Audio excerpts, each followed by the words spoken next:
అప్పుడు హైదరాబాద్ ఉండైనా సరే, ఇంట్లో ఉండైనా సరే, ఇంట్లో రోజు స్టూడియోకి వెళ్ళవు కదా. అవును. రోజు ఎవరో ఒకళ్ళు వచ్చి మాట్లాడరు కదా. అవును.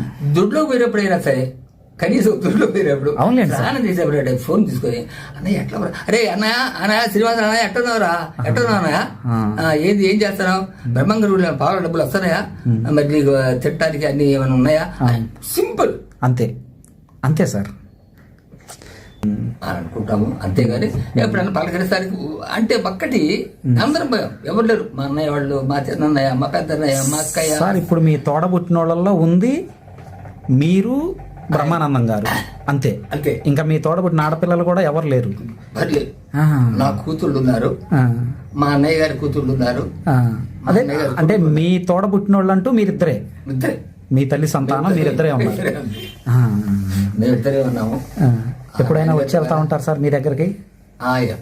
అంటే తక్కువ, ఎప్పుడు వస్తాడు కానీ నేను కూడా, ఎందుకంటే ఒకటే వేస్తుంది నేను చెప్తూనే, ఎందుకంటే ఒకసారి 2 సార్లు గొప్పవాడు పలకరిస్తే చిన్నవాడికి కాస్త చదువుగా ఉంటుంది, మాట్లాడడానికి బాగుంటుంది, ధైర్యం ఉంటుంది. ఆ ధైర్యం లేదు బాబు. అదేలేండి సార్, అదేలేండి. మనకు మనంగా వెళ్తే ఎలా ఉంటది, ఎలాగుంటదో అనే ఒక భయం అని అంతే తప్ప వేరేం లేదు. వాడు ఏదో అంటాడు కూడా కాదు, కానీ మేము మనకే ఆ ఫీలింగ్ అనమాట. అంతే తప్ప అంటే పలకరిస్తారు. ఇప్పుడు నువ్వు వచ్చి అన్నావు అనుకోండి, మీరు వచ్చారనుకోండి, మరి ఎంత ప్రేమగా ఉంటేనే కదా మరి. అవును. ఏదైనా లేదు. ఇప్పుడు నేను మాత్రం ఒక్కడే ఉన్నాను. ఇప్పుడు కాకపోతే బాధ ఏంటంటే, బాధ ఏమీ లేదు.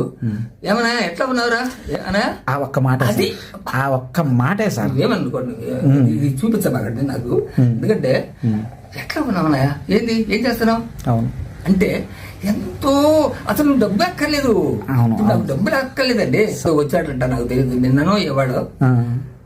ఇప్పుడు నాకు బాధ వేసింది, నేనేం నడవలేను, పెట్టలేను. అవునండి సార్, నడవగలుగుతాను అనుకోండి చిన్నగా. ఎక్కడుంటాడు ఏమిటో, అది ఎట్లా పోవాలో ఏమిటి, అంతమంది జనాల్లో ఎత్తుక్కొని వెళ్ళాలి. వాడు రాకపోయినా రావడానికి వీలు పడదు, నా ఇళ్ళని బాగుపడతారు, సమస్య. అవును. ఆయన ఇక్కడ దిగాడంటే అసలు ఈ రోడ్డు పట్టదు. లేదు, వచ్చాడు అనా, నువ్వు వచ్చి ఇది కూడా కాదు, హైదరాబాద్ జీవితం తీసుకొని రానా, నువ్వు ఒకసారి చూడాలని అని అంటే, అవును సార్, అది చాలు, ఇంకేమి లేదు. ఇప్పుడు అమ్మాయి దండం పెడతారు హాయిగా. నేను బ్రహ్మంగారి గుడిలో ఉంటాను, బ్రహ్మంగారి గుడిలో పూజారి చేస్తుంటాను. పావులపేట వస్తే లేకపోతే లేదు. నాకు మాత్రం ఆ స్వామి నాకు చక్కగా చూస్తున్నాడు. రెండోది ఏంటంటే పలకరింపు. అది ఎందుకంటే ఎప్పుడు ఏమవుతుందో ఎవరికి తెలియదు కదా. నేను ఇదివరకు 10 ఏళ్ళ నాడు, వాడు పోయి దాదాపు 30 ఏళ్ళు 40 ఏళ్ళు అవుతుంది. నేను అప్పట్లో నేను కూడా పాటలు పాడతాను, నేను కూడా నాటకాలు వేస్తాను.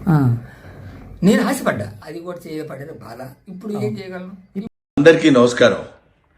నేను ఇవాళ పొద్దున్నే నిద్ర లేవగానే ఒక వీడియో చూసుకుని, అది చాలామంది మిత్రులు కొంచెం అపార్థం చేసుకున్నట్టున్నారు.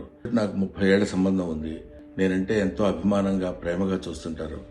మేము కూడా ఎంతో మాట్లాడుకుంటాం. దాన్ని నేను ఆయన ఏదో కావాలని తోసినట్టు, ఏదో ఒక రకమైనటువంటి మిస్అండర్స్టాండ్ తోటి మిత్రులు, మీడియా మిత్రులు అలాగే దాన్ని అపార్థం చేసుకున్నారు. అలాంటిది కాదు. ఆ తర్వాత కూడా ఫంక్షన్లో నేను ఆయన చాలాసేపు మాట్లాడుకున్నాం, అంతకుముందు మాట్లాడుకున్నాం, ఫంక్షన్ అయిపోయిన తర్వాత కూడా మేము మాట్లాడుకున్నాం. కానీ ఇది పొద్దునే చూడగానే ఆయన నేను దీన్ని మిస్అండర్స్టాండ్ చేసుకున్నారని ఆయన అంటే, నేను కూడా ఎంతో అయ్యో ఇదేంటి ఇలా జరిగిందని, ఆయన్ని ఎక్కడ అపార్థం చేసుకుంటారో అని, అలాంటిది కాదు అని చెప్పడానికి, క్లారిటీ ఇవ్వడానికి మాత్రం మీ అందరికీ ఫోన్ చేసి చెప్తున్నాను. దయచేసి అలాంటిదేం లేదు, మిస్అండర్స్టాండ్ చేసుకోవద్దు. ఇన్ని సంవత్సరాలుగా ఆయనకి మాకున్న